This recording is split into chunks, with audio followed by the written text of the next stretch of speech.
Okay. Today we will learn about leather and thermotherapy. देखेंगे laser therapy.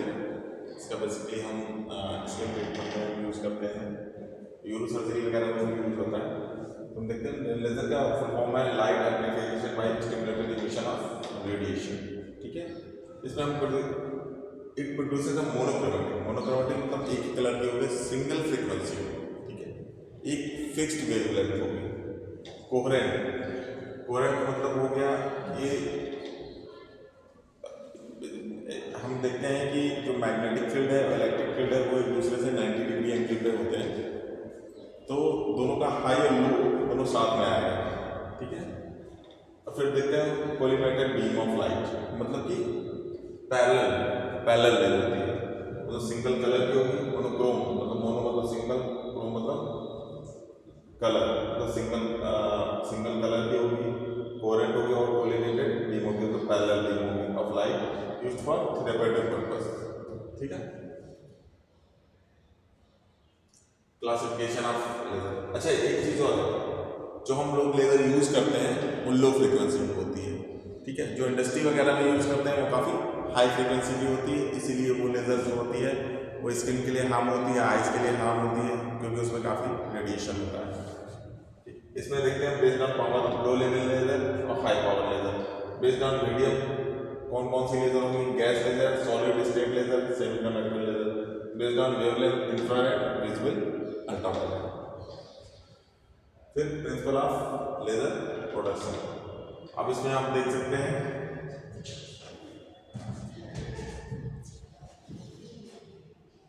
ये outer electron cell है, इसने क्या किया, फोटोन को एब्जॉर्ब किया। ठीक है, एब्जॉर्ब किया तो अपनी स्टेट से कहाँ चले गए, इधर, सॉरी फोटोन, ओके, तो E1 से E2 में चला गया। फिर हम देखते हैं स्पॉन्टेनियस इमिशन, ये इनर इलेक्ट्रॉन सेल है। तो यहाँ पे क्या हुआ, ये मतलब इसका ट्रांजिशन हुआ तो आउटर सेल, आउटर में चला गया, E1 में चला गया, आउटर इलेक्ट्रॉन सेल में चला गया, इसने प्रोटॉन को रिलीज किया। अब यहाँ हम देख सकते हैं जब आउटर सेल में जाएगा तो अनस्टेबल रहेगा, क्योंकि इसकी सेल नहीं है।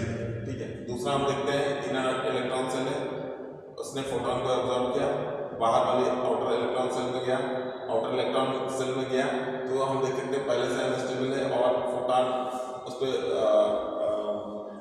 मतलब एब्जॉर्ब करेगा, तो फिर वो क्या एक्स्ट्रा 2 फोटोन मतलब एक्स्ट्रा फोटोन जो है रिलीज करेगा।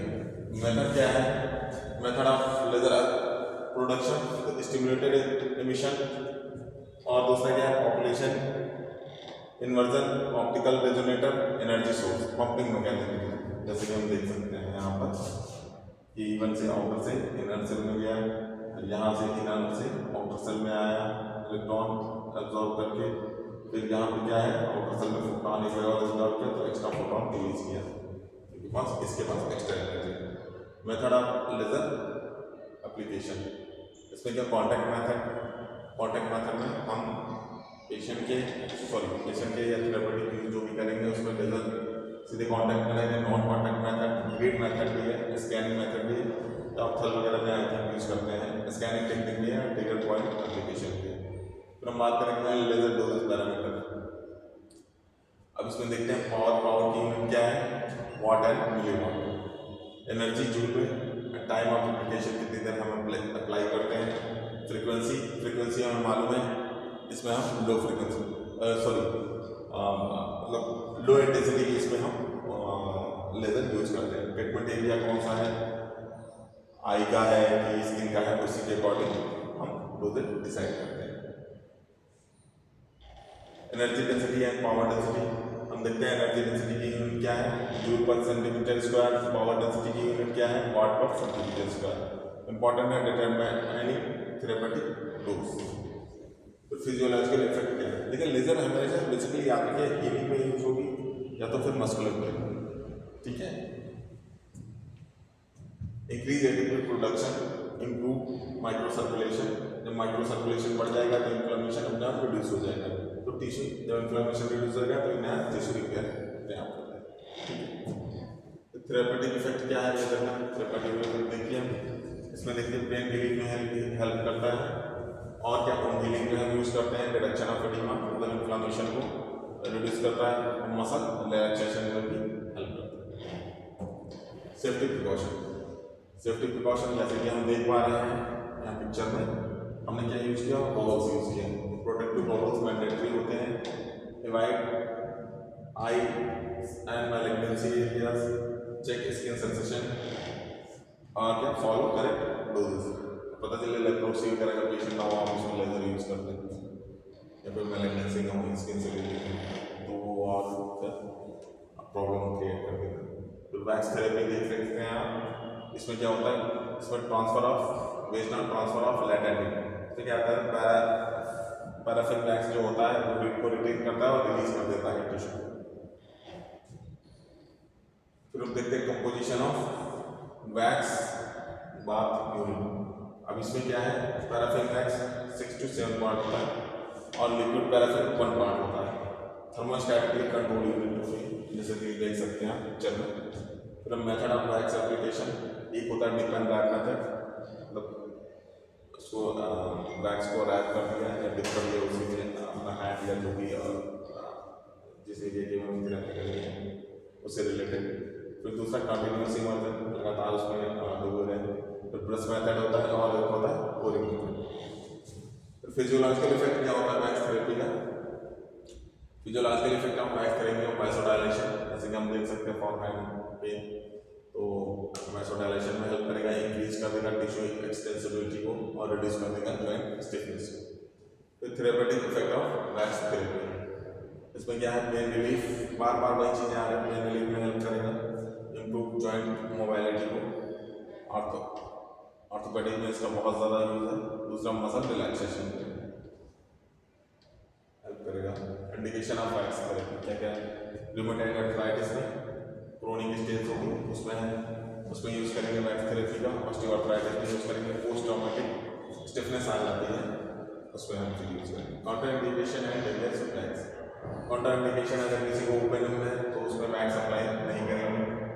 Loss of sensation like leprosy या अदर स्किन मैलिग्नेंसी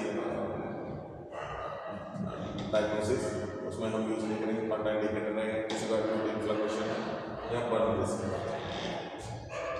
कंट्रास्ट बार देखते हैं definition. Alternative immersion of body part, heart and ब्लूड, दो चैम्बर होते हैं उसमें अल्टरनेटिव बॉडी पार्ट इमर्जन करते हैं, कंट्रास्ट बार।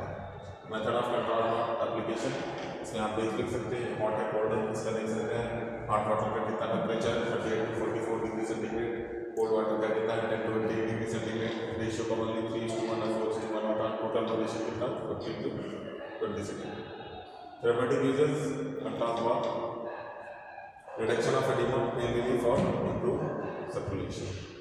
ठीक है, एडिमा को रिड्यूस करेगा, टेंशन होगी, पेन में रिलीफ देगा हमें और इम्प्रूव करेगा सर्कुलेशन को, माइक्रो सर्कुलेशन।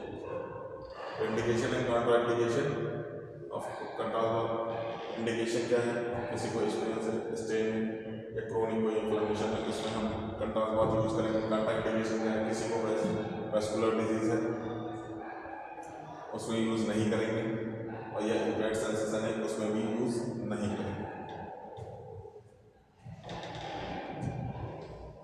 फिर मॉइस्ट, जैसे वेरिएबल जोन है उसमें यूज़ नहीं करेंगे मॉइस्ट हीट थेरेपी। ठीक है, तो मॉइस्ट हीट थेरेपी इंट्रोडक्शन है, application of superficial moist heat to relieve pain and muscle spasm. फिर बात करेंगे हाइड्रोकोलेटरल बैग और स्ट्रक्चर, इसमें कैनवास बैग होता है, फिर होता है सिलिकॉन से स्टोर करते हैं hydrocollator unit 70 to 75 degree centigrade. Method of application, method of application लिखते हैं, इसमें कई टॉवल की लेयर होती है, देखते हैं कैनवास बैग होता है, फिर सिलिकॉन से storing hydrocollator unit at 70 to 75 degree centigrade. फिर बात करते हैं थेरेपेटिक यूजेस, पेन रिलीफ देगा और क्या करेगा, मसल रिलैक्सेशन करेगा, इंप्रूव करेगा ब्लड फ्लो को। फिर indication and contraindication of moist heat, आप खुद ही सोचिए, मसल स्पाज़म या क्रोनिक पेन होगा उसमें हम मॉइस्ट हीट को यूज़ करेंगे। कॉन्ट्राइंडिकेशन कैसा रहेगा, अगर किसी को एक्यूट इन्फ्लेमेशन है या ब्लड सेंसेशन है उसको नहीं करेंगे। Conclusion, Probably I'm using the total laser and thermotherapy are important physical therapy modalities used for pain relief, tissue healing, and functional recovery. Laser therapy work through photobiomodulation, promoting cellular activity, reducing inflammation, and accelerating tissue repair when applied with correct doses and safety precautions. Wax therapy utilizes latent heat to provide uniform prolonged warmth, making it especially effective for cooling joint condition and stiffness of small joint. Moist heat therapy is a simple and effective method to relieve muscle spasm, increase blood flow, and improve tissue extensibility.